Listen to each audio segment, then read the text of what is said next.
Sederhana, seorang pria bernama Gilang duduk di kursi kayu yang sudah mulai lapuk, memegang secangkir kopi hitam yang uapnya masih mengepul. Suasana pagi itu begitu sunyi, dan Gilang menikmati setiap tegukan kopi yang menghangatkan tubuhnya.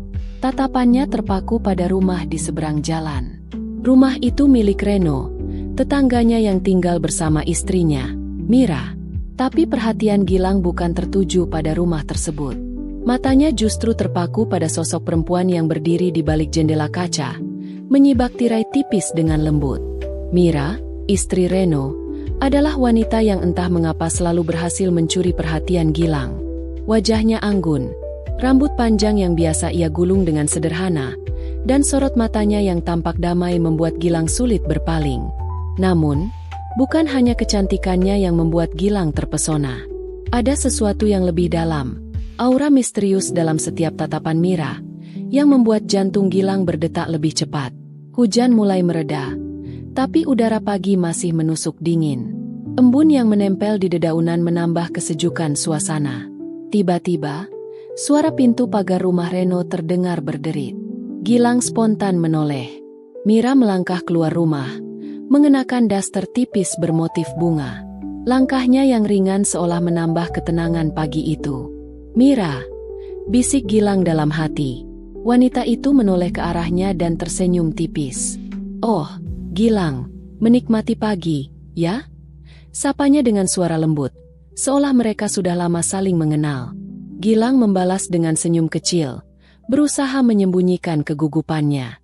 "Iya, pagi yang tenang," jawabnya, meski jantungnya berdebar hebat. Mira berjalan mendekat. Gilang merasakan tubuhnya kaku. Ada rasa gelisah bercampur penasaran dalam dirinya. Mira berhenti di pagar rumah Gilang, melirik sebentar ke dalam. "Reno lagi keluar kota," ujarnya pelan, seperti ingin menjelaskan sesuatu tanpa diminta. "Aku sendirian di rumah. Kompor di dapur ngadat. Boleh minta tolong?" Gilang sedikit terkejut, tapi segera menjawab, "Tentu, aku bantu." Tanpa berpikir panjang, meski hatinya menyimpan sedikit ragu, ia tahu tak ada alasan untuk menolak. Terlebih, Mira menatapnya dengan penuh kepercayaan. Tanpa banyak kata, Gilang mengikuti Mira masuk ke rumah. Begitu sampai di dapur, aroma manis samar dari tubuh Mira menyambutnya. Mira berdiri di dekat kompor, menunjukkan bagian yang bermasalah. Gilang berjongkok memeriksa selang gas, dan tanpa disangka, Mira ikut berjongkok. Jarak mereka kini sangat dekat, lebih dekat dari yang Gilang bayangkan. Saat ia menoleh, wajah Mira hanya beberapa inci dari wajahnya. Napas hangat Mira menyapu pipinya. Gilang terkejut, tapi mencoba tetap tenang.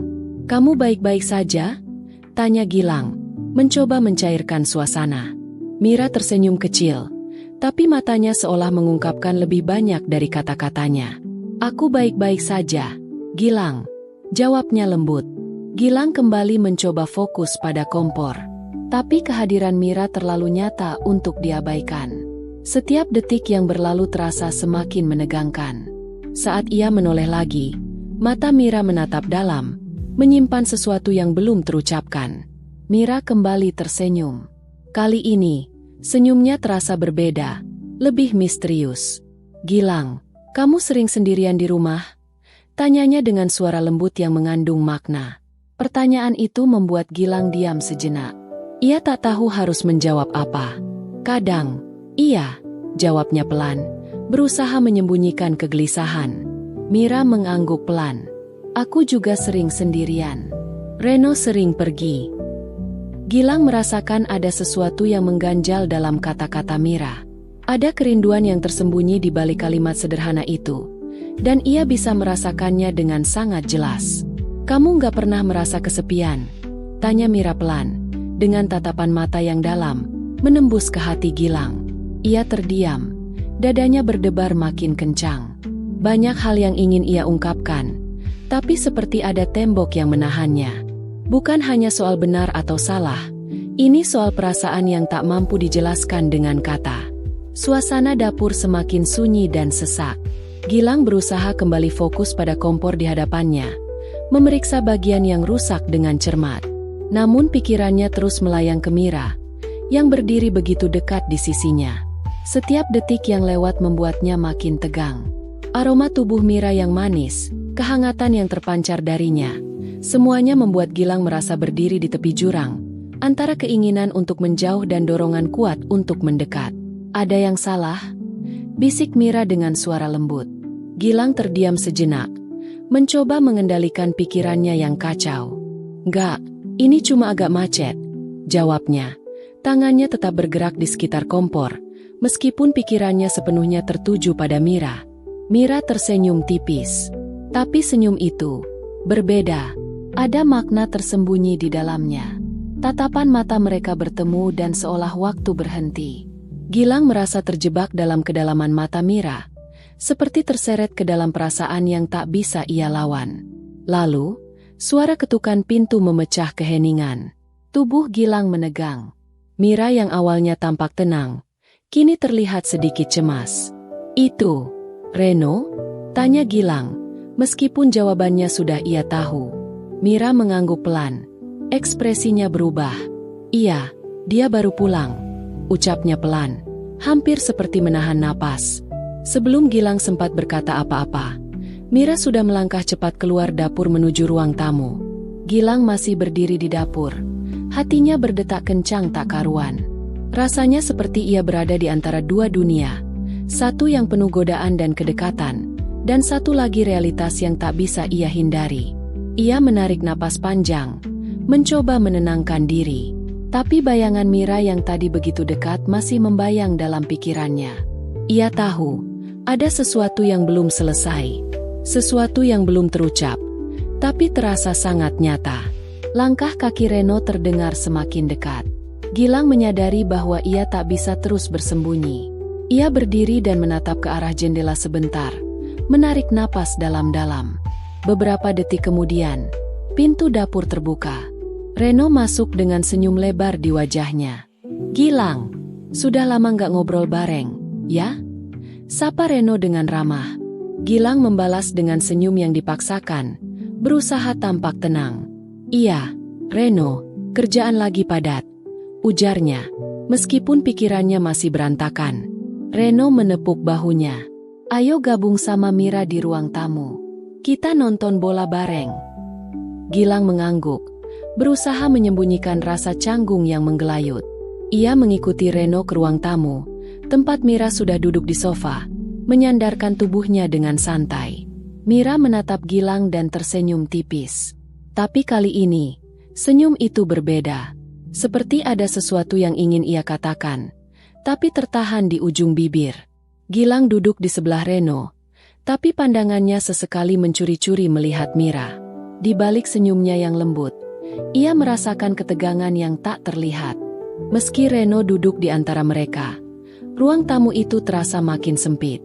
Keberadaan Mira, meskipun tak berkata apa-apa, seolah mengisi seluruh ruangan dengan ketegangan tak kasat mata. Pertandingan bola dimulai. Sorakan Reno terdengar setiap kali tim favoritnya mencetak gol. Suasana jadi lebih hidup. Tapi Gilang, meski berusaha mengikuti, pikirannya tetap terbang ke arah Mira. Setiap kali Mira bergerak atau tertawa kecil, ada getaran yang menyusup ke dalam tubuh Gilang. Getaran yang tak bisa ia abaikan, seolah-olah jarak mereka tak pernah benar-benar ada. Ia mencoba mengalihkan pikiran, berusaha keluar dari perasaan yang semakin mengganggu pikirannya. Tiba-tiba, Galang berdiri dari tempat duduknya. "Aku ke dapur ambil cemilan dulu, tunggu sebentar ya," katanya santai sebelum berjalan keluar dari ruang tamu. Begitu Reno meninggalkan ruangan, suasana menjadi sunyi. Gilang merasakan kehadiran Mira yang kini duduk sangat dekat di sampingnya. Dekat sekali, hingga ia bisa merasakan aroma manis dan hangat tubuh perempuan itu. Jantung Gilang berdetak semakin cepat. Namun ia mencoba tetap tenang. "Gilang," bisik Mira dengan suara lembut yang menusuk perasaan. "Kamu nggak fokus ya sama pertandingan?" Gilang menoleh, langsung bertemu dengan tatapan mata Mira yang dalam dan menyentuh. "Enggak kok, aku fokus," jawabnya pelan, meski jelas-jelas jantungnya berdebar keras. Mira tersenyum samar, dan tiba-tiba tangan lembutnya menyentuh paha Gilang. Sentuhan itu mengejutkan. Tapi entah mengapa Gilang tak mampu menghindar. Sentuhan itu terasa dalam, seolah membelai lapisan paling sensitif dari dirinya. Masih ada perasaan yang kita coba sembunyikan, Gilang, bisik Mira, suaranya berat dan syarat makna. Gilang menelan ludah. Ia merasa panas, ingin menjauh. Tapi tatapan Mira membuatnya tak bisa bergerak. Saat itu juga, langkah kaki Reno terdengar dari arah dapur.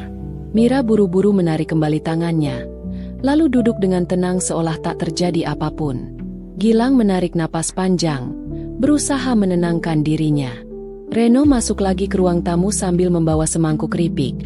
Wajahnya ceria, tak tahu sedikit pun tentang ketegangan yang baru saja terjadi. Pertandingan terus berlangsung. Gilang mencoba menikmati jalannya permainan, namun pikirannya tetap terpaku pada Mira. Ada sesuatu yang sulit dijelaskan, yang terus mengganggu benaknya. Malam semakin larut. Suara sorakan Reno yang semula ramai, perlahan memudar, sementara perasaan dalam diri Gilang justru semakin kuat. Di antara gelak tawa Reno dan ketegangan yang tersembunyi, Gilang merasa seperti makin terjebak dalam dilema yang tak ia pahami sepenuhnya. Mira tetap duduk di sampingnya. Tatapannya kadang tertuju pada televisi, tapi Gilang tahu pikirannya melayang ke tempat lain.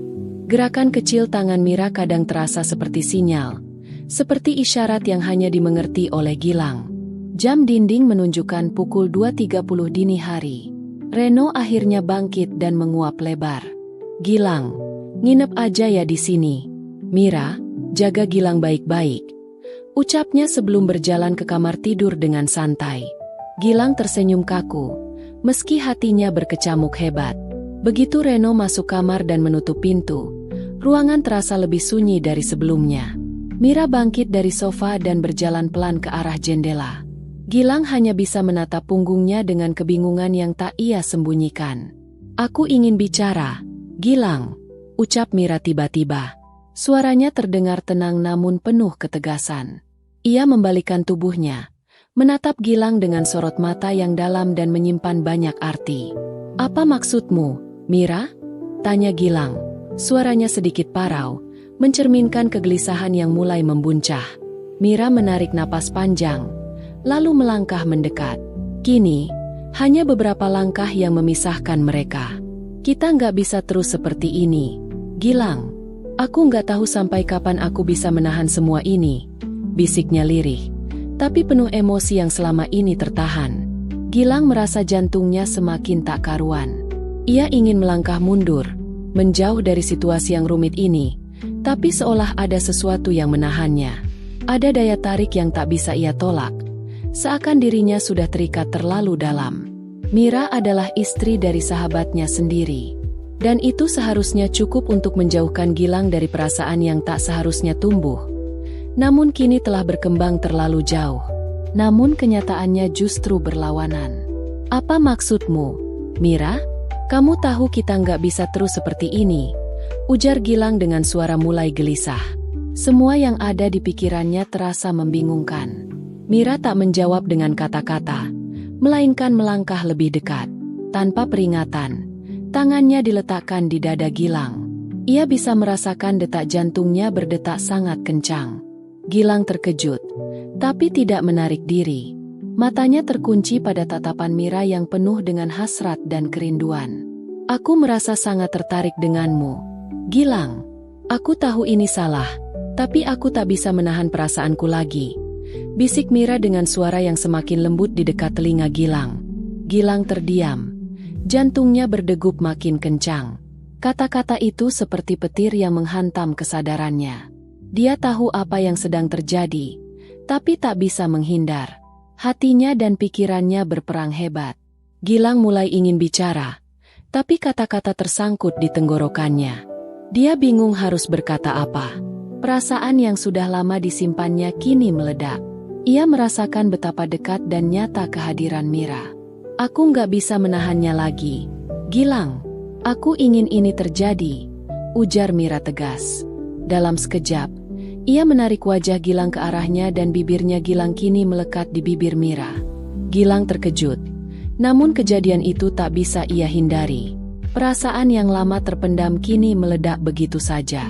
Tanpa sadar, ia pun membalasnya dengan penuh semangat, dan mereka tenggelam dalam rasa yang tak dapat ditolak. Sampai-sampai kebun milik Mira juga sudah siap dicangkul oleh Gilang. Namun dengan cepat Gilang kemudian membatalkan pekerjaan untuk mencangkul kebun Mira meskipun kebun milik Mira sudah siap untuk dicangkul. "Apa yang kita lakukan, Mira?" tanya Gilang dengan suara yang tersendat oleh rasa bersalah yang tiba-tiba muncul. Mira menggigit bibirnya, menahan air mata yang hampir tumpah. "Aku nggak tahu, Gilang. Tapi aku nggak bisa berhenti memikirkan kita. Tentang kamu, bahkan sampai aku pasrah jika kebunku dicangkul sama kamu," jawabnya lirih. Detak jantung mereka berdetak keras. Meski ada keraguan yang mendalam, ada juga perasaan kuat yang mengikat keduanya. Namun Gilang sadar, keputusan yang mereka buat malam itu akan mengubah segalanya. Ketegangan antara mereka semakin terasa tajam. Sebelum Gilang sempat bicara lebih jauh, suara langkah kaki Reno terdengar dari balik pintu kamar. Suara panggilan Reno membuat keduanya terkejut. Gilang menarik diri dan Mira segera berlari ke sisi lain ruangan. Wajahnya memerah, dengan mata yang buru-buru mengalihkan pandangan, napas berat, dan jantung yang masih berdebar kencang. Gilang kembali duduk di sofa, kepalanya berputar. Dia tahu apa yang baru saja terjadi adalah awal dari perubahan besar. Sebuah pilihan sulit yang tak bisa mereka tarik kembali. Namun di dalam hatinya, ia merasakan perasaan yang dalam dan sulit diabaikan. Reno akhirnya keluar dari kamar dan duduk kembali di samping Mira. Wajah Mira mencoba menyembunyikan kecemasannya dengan senyum, tapi Gilang tahu malam itu telah mengubah segalanya. Antara dirinya, Mira, dan Reno, pagi datang perlahan. Cahaya matahari lembut menembus tirai kamar dan menyinari wajah Gilang yang sudah terjaga sejak dini hari, penuh dengan keraguan.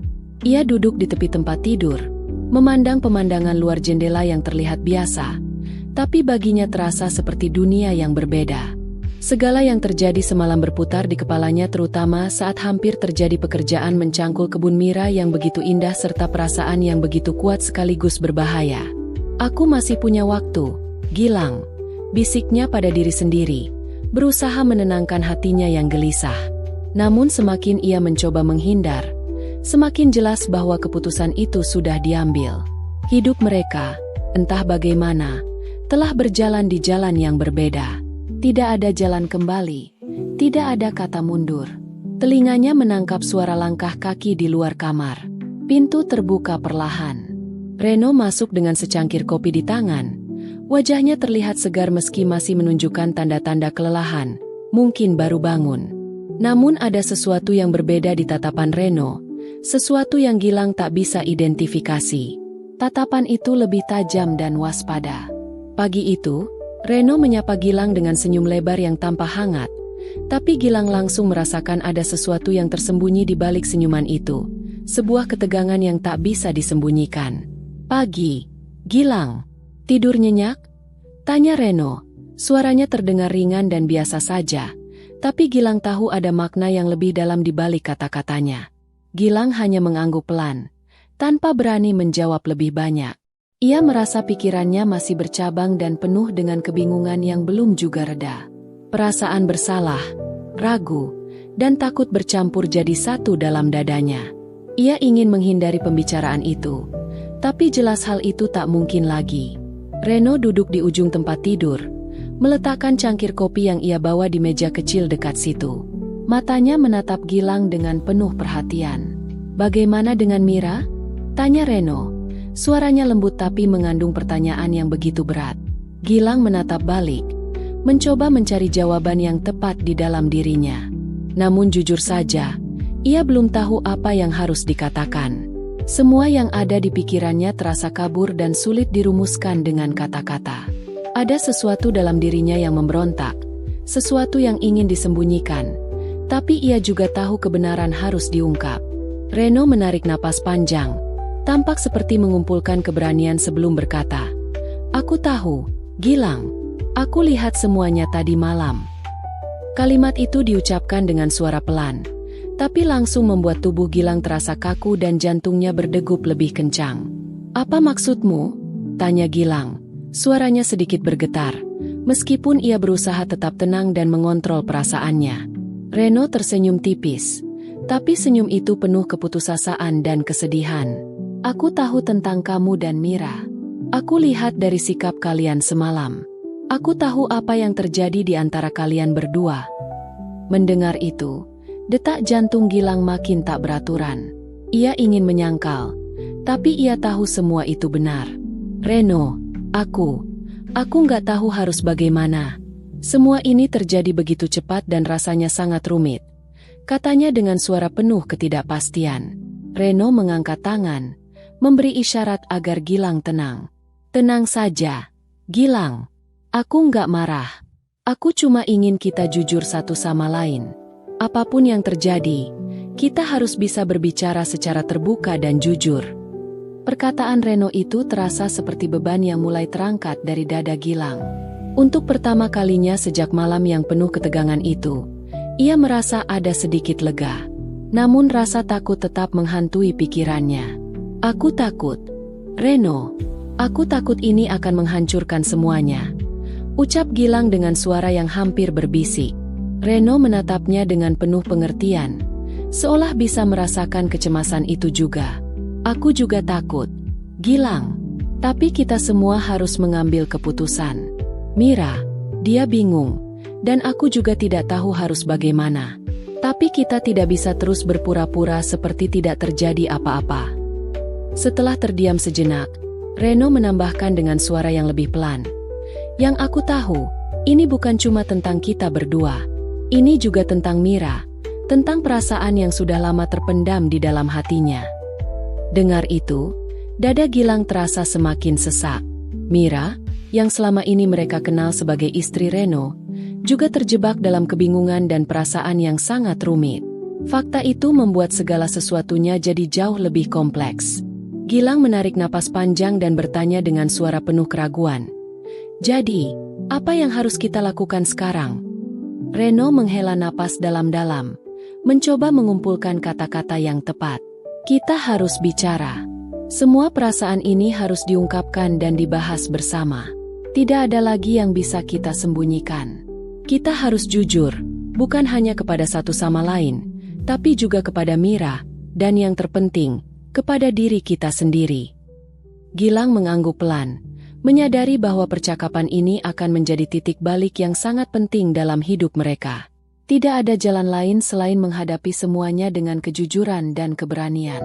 Keputusan yang mereka ambil semalam, walaupun membingungkan dan menyakitkan, harus dihadapi dengan kedewasaan dan rasa tanggung jawab yang tinggi. Setelah beberapa saat dalam keheningan yang penuh ketegangan, Gilang berdiri dan berjalan menuju ruang tamu, tempat Mira duduk dengan wajah yang tampak gelisah dan lelah. Saat mata mereka bertemu, Mira tersenyum tipis, meskipun ada bayangan kelelahan dan kecemasan di matanya. Mira tampak sudah siap untuk menghadapi pembicaraan yang akan mengubah segalanya. Gilang. Mira mulai berbicara, tapi Gilang mengangkat tangan, memberi isyarat agar ia diam sejenak. Mira, kita harus bicara. Semua yang terjadi tadi malam, aku nggak bisa mengabaikannya, ujar Gilang dengan suara mantap, meskipun hatinya penuh keraguan dan takut. Mira menatap Gilang dengan pandangan dalam, seolah mencari kepastian dan keberanian. Aku tahu, Gilang. Aku juga sadar kita harus bicara. Tapi kita juga harus tahu apa yang sebenarnya kita inginkan. Ini bukan hanya soal kita berdua, tapi soal semua orang yang ada di sekitar kita. Gilang merasa tubuhnya seolah menjadi berat oleh beban kata-kata itu. Tapi ia tahu perasaan ini tidak bisa dibiarkan menggantung tanpa kejelasan. Ia menatap Mira, kemudian memandang Reno yang berdiri di belakang, menunggu dengan harapan dan kekhawatiran yang sama. Semua ini akan mempengaruhi kita, kata Gilang akhirnya. Tapi kita harus memilih jalan yang benar untuk kita bertiga. Bukan hanya demi diri kita sendiri, tapi juga demi hubungan dan masa depan kita bersama. Mira mengangguk pelan. Matanya mulai berkaca-kaca. Aku siap, Gilang. Aku siap untuk menerima apapun yang terjadi, apapun keputusan yang harus kita ambil. Dengan kesepakatan itu, mereka bertiga duduk bersama, memulai percakapan panjang yang dipenuhi oleh emosi, ketegangan, dan kejujuran. Mereka membicarakan perasaan mereka masing-masing, harapan yang tersisa, dan segala kemungkinan yang mungkin terjadi ke depan. Pada akhirnya, mereka menyadari bahwa kebahagiaan bukanlah sesuatu yang bisa dipaksakan atau dicari dengan cara yang mudah. Kebahagiaan sejati hanya bisa ditemukan dengan jujur pada diri sendiri dan orang lain, dengan saling mengerti, dan keberanian untuk menerima kenyataan. Cerita ini berakhir dengan mereka yang akhirnya saling memahami, meskipun perjalanan mereka penuh dengan ketidakpastian, rasa takut, dan pergulatan emosi yang rumit. Kejujuran menjadi satu-satunya jalan keluar, meski terasa berat dan sulit. Seiring waktu berjalan, mereka mulai belajar bahwa kebahagiaan yang sesungguhnya berasal dari keputusan yang dibuat dengan hati yang tulus, kesadaran penuh, dan keberanian menghadapi. Perkenalkan, nama saya Yesi. Usia saya 24 tahun dan saya baru saja menyelesaikan pendidikan di perguruan tinggi. Saya tinggal di suatu desa yang cukup terpencil, jauh dari keramaian kota. Ini adalah cerita saya. Sebuah cerita mengenai pengalaman pertamaku bersama Om Marco. Sebuah kisah cinta yang tidak pernah saya bayangkan sebelumnya. Singkatnya, hubungan saya dengan Om Marco mulai terjalin 9 bulan setelah saya lulus. Pada saat itu, orang tuaku meminta agar saya mengajar di sekolah dasar sesuai dengan jurusan yang saya ambil. Namun, saya menolak. Saya ingin mencoba mendaftar menjadi pegawai bank. Saya sudah melamar ke berbagai bank baik swasta maupun BUMN, tetapi belum berjodoh sehingga saya gagal. Beberapa bulan kemudian, saya bolak-balik mencari pekerjaan, tetapi tak kunjung mendapatkan hasil. Akhirnya, saya memutuskan untuk membantu bapak dan ibu di kampung merawat padi yang mereka tanam. Seperti biasa, setiap hari jam 12 siang, saya dan orang tua beristirahat di pondok kebun sambil menikmati makanan yang kami bawa dari rumah. Suatu ketika, ibuku menyarankan, "Yesi, coba deh kamu kunjungi Tante Mira, teman ibu semasa sekolah. Mungkin dia ada pekerjaan untukmu, lebih baik daripada hanya di sini." Tante Mira adalah teman masa sekolah ibuku. Dulu, dia memiliki usaha penjualan buah di kota dan kini sudah memiliki banyak cabang. Tante Mira mempunyai suami berusia sekitar 52 tahun dan mereka belum dikarunia anak. Entahlah mengapa sampai sekarang mereka belum memiliki keturunan. Mereka berdua sudah berteman baik sejak zaman SMA, dan hubungan itu masih terjalin hingga kini. Saya pun belum yakin ingin mengikuti saran ibuku. Selama beberapa bulan setelah tawarannya, saya terus ke sawah. Rasa bosan pun muncul. Akhirnya, saya memutuskan untuk mempertimbangkan saran ibuku. Pada suatu sore, saya dan ayah menggunakan sepeda motor tua menuju terminal untuk membeli tiket bus menuju kota, ke rumah Tante Mira, tempat saya akan bekerja. Setelah mendapatkan tiket, keesokan harinya, pagi-pagi bapak dan ibu mengantar saya ke terminal bus. Saya melihat wajah mereka tampak sedih. Saya merasa tidak tega melihat mereka, terutama karena mereka masih bekerja keras meski sudah tua. Sekitar setengah jam menunggu, akhirnya bus yang saya tunggu datang. Saya melambaikan tangan dan meninggalkan bapak dan ibu untuk naik bus menuju kota. Perjalanan yang memakan waktu 2 hari 1 malam membawa saya ke kota, dan saya turun di terminal bus yang belum pernah saya lihat sebelumnya. Saat berada di sana, saya melihat seorang pria dari jauh yang tampak sedang menunggu seseorang. Ketika saya mendekat, ternyata dia adalah Om Marco. Dia mengemudikan mobil rush hitam dan mengajak saya untuk masuk. Saya terkejut melihat Tante Mira. Dia jauh lebih muda dan begitu segar. Tubuhnya masih terlihat kencang seperti wanita seumuranku. Setelah menempuh perjalanan sekitar 1 jam, saya tiba di rumah Tante Mira. Tante Mira sering pergi ke luar kota untuk memeriksa berbagai kebutuhan untuk tokonya. Tak heran jika mereka memiliki banyak cabang. Mereka adalah salah satu pemasok besar di kota. Om Marco, yang berusia 52 tahun, terlihat jauh lebih tua dari Tante Mira. Dia berciri khas rambut putih, perut buncit, dan wajah yang menarik, mungkin karena keberhasilannya. Saat saya disambut oleh Tante Mira, Om Marco segera mengajak saya ke meja makan. Tante Mira menyediakan makan malam untuk kami. Sambil makan, Om Marco berkata, "Yesi, semoga kamu rajin bekerja di sini dan betah tinggal di sini ya." Saya merasa malu karena saya sangat canggung ketika bertemu orang baru. "Tenang saja, Yesi. Anggap saja kami ini seperti orang tuamu di sini.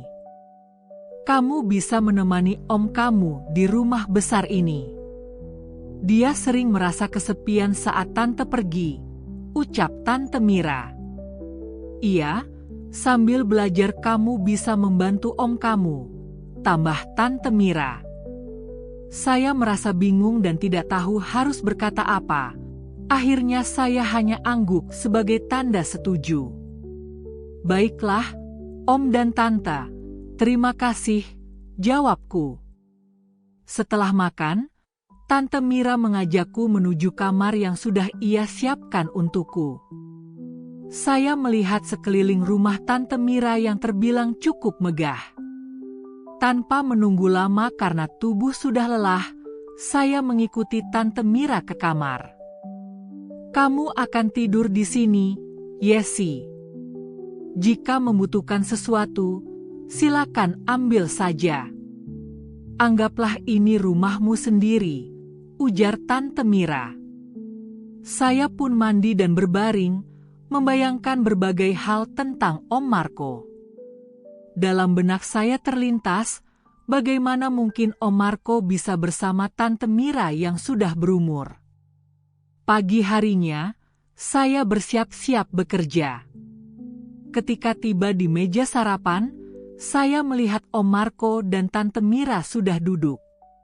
Om Marco memanggil saya untuk bergabung. "Yesi, nanti ikut tante ya agar kamu tahu apa yang harus kamu kerjakan di toko," katanya. "Baik, Om," sahutku. Setelah sarapan, saya mengikuti Tante Mira menuju tokonya dengan mobil. Setelah sekitar 20 menit perjalanan, saya akhirnya tiba di toko. Saya sangat terkejut karena toko Tante Mira ternyata sangat besar dan memiliki ruang penyimpanan yang luas, serta banyak karyawan bekerja di sana. Tante Mira menempatkan saya di bagian kasir untuk membantu pegawai yang sedang bertugas. Setiap hari, Tante Mira selalu ada di toko. Setelah beberapa hari bekerja, saya tidak melihatnya di toko. Saya melanjutkan pekerjaan saya dan tiba-tiba melihat Tante Mira datang mendekati saya. "Yesi, kamu pulang lebih cepat ya nanti. Soalnya Tante mau keluar kota untuk memeriksa toko di sana," kata Tante Mira. "Baik, Tane," jawab saya. Jam saat itu menunjukkan waktu sore, jadi saya cepat-cepat pulang menggunakan ojek. Sesampainya di rumah, saya melihat Om Marco duduk di halaman sambil menikmati secangkir teh. Saya juga melihat Tante Mira sibuk menelepon seseorang sambil mendorong kopernya ke arah mobil yang dibantu oleh Om Marco. Saya segera membantu Tante Mira memasukkan koper ke dalam mobil dengan Om Marco. Setelah semuanya siap, Tante Mira mengingatkan saya, "Yesi, tolong siapkan makan untuk Om, ya. Karena di sini tidak ada pembantu. Tante akan pergi selama 3 hari, ujarnya. Baik, Tante, balas saya. Tante Mira pun berangkat ke luar kota untuk beberapa hari ke depan. Saya dan Om Marco masih berdiri di halaman melihat kepergian Tante Mira. Setelah beberapa waktu, Om Marco masuk ke dalam kamar saya. Ketika itu sudah jam 8 malam dan saya masih di dalam kamar. Om Marco tiba-tiba masuk ke kamar dan membuat saya kaget. Ia mengajak saya untuk makan malam. "Yesi, kita makan malam dulu. Om tidak biasa makan sendirian," katanya. Kami pun makan malam berdua. Saya merasa Om Marco terlihat cukup menawan meski usianya sudah setengah baya. Dalam hati, saya sempat membayangkan berbagai hal aneh tentangnya. Ketika sedang makan, Om Marco berkata, "Yesi, teruskan makannya, ya.